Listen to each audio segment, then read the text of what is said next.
L'association Histoire d'Orgeval, aujourd'hui présidée par Janine Hubert, a été créée il y a plus de 30 ans par un groupe d'Orgevalais qui avait décidé de faire connaître le patrimoine de leur commune, de l'entretenir, de le mettre en valeur. Ce patrimoine, c'est bien sûr l'église, construite au XIe siècle, et la chapelle Saint-Jean, construite au XIIe, mais c'est aussi le parc de la Brunetterie, plus récemment, au XIXe siècle, réalisé par l'architecte Édouard André. Ce patrimoine, c'est également l'environnement autour d'Orgeval, cette nature pleine de bois, de forêts, de ruisseaux, d'étangs, qui sont une des fiertés des Orgevalais. Et c'est dans un de ces sites qu'au XIIe siècle a été créée l'abbaye d'Abcourt. La mise en valeur de ce site aujourd'hui, on la doit à Jean Pruvot, président de l'association pendant une vingtaine d'années, qui, avec le concours du Crédit Agricole, a réalisé une reconstitution en 3D de l'abbaye telle qu'elle existait au XVIIIe siècle. Cette mise en valeur, on la doit également au conseil municipal qui, il y a 2 ans, a décidé d'engager des travaux de sauvegarde et de restauration du mur du Pignon Nord. Ce chantier, sous la direction de l'architecte du patrimoine Lou Davzac de Castera et avec l'entreprise Coprom, a été supervisé par la direction des services techniques de la ville, avec le soutien exceptionnel d'un membre de l'association Histoire d'Orgeval, qui, tous les matins, pendant 1 an, était sur le site pour encourager les équipes. Je parle de Michel Duval. L'abbaye d'Abcourt d'Orgeval fut fondée à la fin du XIIe siècle par Gasque V de Poissy et agrégée à l'ordre de Prémontré. Plusieurs fois très endommagée pendant la guerre de Cent Ans, elle fut rebâtie et restaurée au cours des siècles pour être finalement totalement reconstruite au XVIIIe siècle. Déclarée bien nationale à la suite de la Révolution, elle fut vendue puis détruite au cours du XIXe siècle. Seul subsiste aujourd'hui, en élévation, un pan de mur long d'une 60aine de mètres qui repose sur les fondations nord de l'abbatiale, du bâtiment des chanoines et des communs. La municipalité à qui appartient le site avait décidé, il y a quelques années, la sauvegarde de ce vestige comme un témoin du passé et la présence d'une belle abbaye sur notre territoire. Les travaux de consolidation et d'aménagement ont été entrepris en 2020 et se sont poursuivis en 2021. Les travaux de restauration ont été confiés à un architecte du patrimoine, M. Lou Davzac de Castera. C'est la société Coprom qui a été sélectionnée pour réaliser le chantier sous la responsabilité de M. Christophe Danoves. Septembre 2020. Premier contact du chef de chantier. M. Lebeau et de son équipe avec le mur qui disparaît sous une épaisse végétation de lierre. Comme un général qui passe en revue ses troupes, il inspecte.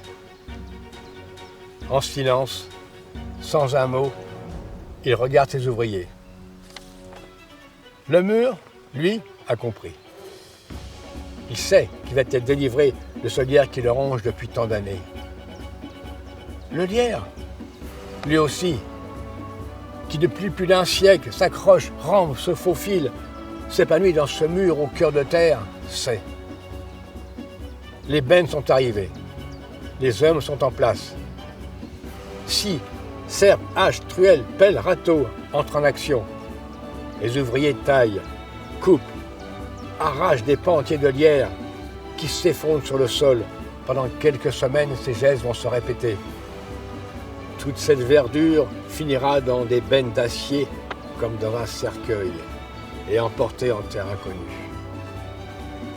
Le mur nous apparaît dénudé, décharné, comme nous ne l'avions jamais vu, nous montrant ses blessures et ses trésors aussi, dévoilant ses pierres calcaires encore entourées de terre et de mousse, nous laissant entrevoir ces arrondis de colonnes d'un autre temps.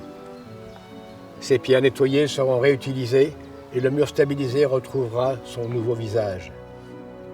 Ainsi, dans le mur du bâtiment des communs, a été mis au jour le départ des voûtes des 3 caves avec leurs propres soupirails. Et dans le mur du bâtiment des chanoines, la base des fenêtres et la porte donnant sur leur jardin. Au niveau de la sacristie, réapparaît le soupirail d'une cave. Et enfin, sur le mur de l'abbatiale, le départ des pilastres cannelés. Les piliers d'angle est et ouest ont été restaurés, ainsi que le mur construit au XIXe siècle entre ces 2 piliers. qui offre aujourd'hui un nouveau visage avec ses palissades en bois de chêne. Après la restauration du mur, une tranchée de 40 cm de large, environ sur 30 cm de profondeur, a été creusée par messieurs Lebeau et Louis, de chaque côté pour y faire une bande de protection en grave naturel. Tous ces travaux ont mis au jour une quantité importante de remblais accumulés au cours des restaurations et reconstructions successives de l'abbaye, parmi lesquels j'ai trouvé une statue, des fragments de pavement, une grande quantité de tuiles cassées, divers objets. La statue en pierre calcaire, haute d'environ 50 cm, représente un prélat, a malheureusement perdu sa tête et ses mains. Les fragments de pavement présentent des similitudes avec des pavements médiévaux. Quant aux nouvelles cruches qui ornent ces piliers, leur sculpture n'est pas, à ce jour, à la hauteur de nos espérances. Elles ne correspondent pas du tout aux cruches telles qu'on les voit sur les cartes postales anciennes que nous avons fournies à l'architecte. Rappelons que ces cruches que nos anciens admiraient étaient le symbole de la prospérité de l'abbaye au XVIIIe siècle, grâce aux bienfaits des eaux de la fontaine minérale d'Abcourt. Le matériel archéologique récolté fortuitement au cours de la restauration des vestiges de l'abbaye d'Abcourt s'est révélé d'une grande richesse, une très belle statue, de nombreux carreaux de pavement, mais aussi des morceaux de tuiles, de poterie. Cette abondance et cette diversité d'artefacts récoltés pourraient inciter à envisager une fouille programmée pour préciser les différentes phases de construction de l'abbaye et restituer ainsi son histoire. En faisant de cet endroit un lieu de mémoire et de promenade ouvert à tous, nous montrons à la population notre intérêt pour ce petit paradis claustral de notre abbaye. Nous sommes ici dans un haut lieu du patrimoine orgevalais, sur le site même de l'ancienne abbaye d'Abcourt. Site sur lequel nous avons depuis 2 ans entrepris des travaux importants de rénovation et de mise en valeur du patrimoine pour pouvoir vous offrir, à vous tous, orgevalais, ce lieu chargé d'histoire dans les meilleures conditions. Nous nous sommes entourés pour ces travaux des meilleures entreprises et des meilleurs architectes pour pouvoir produire un travail de qualité, bien sûr, mais aussi un travail fidèle à l'histoire. Alors, je vous donne rendez-vous le 18 septembre. Ce sont les Journées du patrimoine et c'est également le jour que nous avons choisi pour l'inauguration officielle de ce lieu, aux côtés du département, aux côtés de la région, qui nous ont aidés pour le financement des travaux, mais aussi avec vous tous orgevalais, parce que je veux que nous fassions de cette journée une journée de fête dans ce lieu chargé d'histoire. La suite, c'est la poursuite des travaux sur notre patrimoine orgevalais, avec, je l'espère, dès l'année prochaine, le début des travaux de réhabilitation du parc de la Brunetterie, où là encore, nous avons un programme chargé sur lequel nous aurons l'occasion tous ensemble de discuter. Donc notez bien, rendez-vous ici même le 18 septembre.